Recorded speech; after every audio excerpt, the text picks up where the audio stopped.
సమస్యల పరిష్కారం 3 నెలల్లో 15 రోజులకోసారి కలెక్టరేట్లలో మంత్రుల అర్జీల స్వీకరణ 2 ఏళ్లు కరువు వచ్చినా తట్టుకునేలా నదుల అనుసంధానం కేబినెట్ సమావేశంలో ముఖ్యమంత్రి చంద్రబాబు గత ప్రభుత్వ హయాంలో అస్తవ్యస్తంగా చేసిన భూముల రీసర్వే వల్ల తలెత్తిన సమస్యల వివాదాలను గ్రామ సభలు నిర్వహించి 3 నెలల్లోగా పరిష్కరించాలని రాష్ట్ర మంత్రిమండలి నిర్ణయించింది. భూముల రీసర్వేకి ఇతర రాష్ట్రాల్లో అనుసరిస్తున్న విధానాన్ని అధ్యయనం చేయాలని ముఖ్యమంత్రి చంద్రబాబు ఆదేశించారు. ప్రజల నుండి వస్తున్న ఫిర్యాదులు వినతుల్లో 80% భూములకు సంబంధించినవి ఉంటున్నాయన్నారు.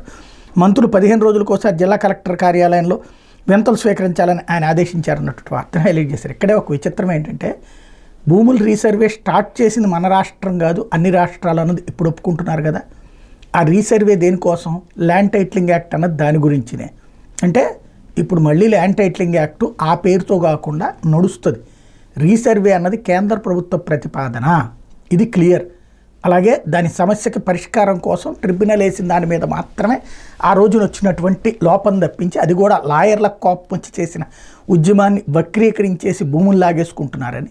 రీసర్వే అంటేనే భూములు లాక్కుంటున్నారు, ఇప్పుడు రీసర్వే కొనసాగిస్తారు. అది అసలు విషయం. ఎందుకంటే రీసర్వే చేయకపోతే కేంద్రం ఒప్పుకోదు కాబట్టి అసలు ఇష్యూ డైవర్ట్ చేసి ఇప్పుడు ఫైనల్గా మళ్ళీ అదే పని చేస్తారు. కానీ అప్పుడు చేస్తే దుర్మార్గం, ఇప్పుడు చేస్తే సన్మార్గం అవుతుంది. లేకపోతే